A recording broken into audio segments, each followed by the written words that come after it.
Serial एक था राजा एक थी रानी में राणा जी और गायत्री की मौत के बाद राजमाता के साये में कुंवारी रानी पली थी। दूसरी तरफ काल अमरकोट के राजा बन गए। बड़ी रानी माँ के बुरे कारनामों को गायत्री और राणा जी सजा नहीं दे पाए और फिर परिणाम ये हुआ कि बड़ी रानी माँ बच गई। पर बुराई आखिर कितनी देर तक टिक सकती है। बड़ी रानी माँ ने अपना दायां हाथ हमेशा हमेशा के लिए खो दिया। इतने बुरे काम करने के बाद फिर भी बड़ी रानी माँ नहीं सुधरी और फिर उसका निशाना राजा बाजा बना। इसके अलावा रागेश्वरी जो एक वक्त पर राणा जी और गायत्री को दूर करना चाहती थी, लीप ट्रैक के बाद वो काल की पत्नी बन गई। दोनों मिलकर अमरकोट पर राज किए और अपनी प्रजा पर बहुत अत्याचार किया। सब जानते थे कि बड़ी रानी माँ जाहिल थी, पर तभी बड़ी रानी माँ ने उनके सामने अच्छे होने का झूठा नाटक किया। कुंवारी रानी की मुलाकात राजा बाजा से हुई और धीरे धीरे उनकी मुलाकातें दोस्ती में बदलती गई।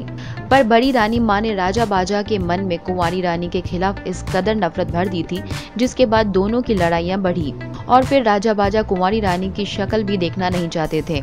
परिणाम ये हुआ कि दोनों अलग हो गए। जी टीवी के इस शो में एक बार फिर लिप ट्रैक आने वाला है, जहां राजा बाजा से लेकर कुंवारी रानी की शक्ल भी बदल जाने वाली है, यानी शो में दोनों बड़े हो जाएंगे। हमने आपको पहले खबर दी थी कि लिप ट्रैक के बाद सरताज गिल राजा का रोल प्ले करेंगे और एशा सिंह बनेगी कुंवारी रानी। सरताज लास्ट सीरियल बेगूसराय में दिखे थे और एशा सीरियल इश्क का रंग में नजर आई थी। अब इस शो से अब कोई और टीवी एक्ट्रेस भी जुड़ने वाली है। सूत्रों की माने तो ये टीवी एक्ट्रेस होंगी चांदनी भगवनानी। शो में चांदनी पॉजिटिव नहीं बल्कि एक नेगेटिव किरदार निभाएंगी, जहां वो स्वर्णलेखा की बेटी बिंदु बनेगी। इस शो के लिए चांदनी को बिंदु के किरदार के लिए चुना गया है और अब अगर सब कुछ ठीक रहा तो जल्द ही कॉन्ट्रैक्ट साइन करने के बाद चांदनी इस शो के लिए शूट करेंगी। हमने चांदनी को कांटेक्ट करने की कोशिश की, पर इस बारे में उनका कोई जवाब नहीं आया। अगर कॉन्ट्रैक्ट साइन हो गया तो जल्द ही हमें इस शो में चांदनी बैडी बने हुए दिखेंगी, जिसे देखना काफी इंटरेस्टिंग होगा।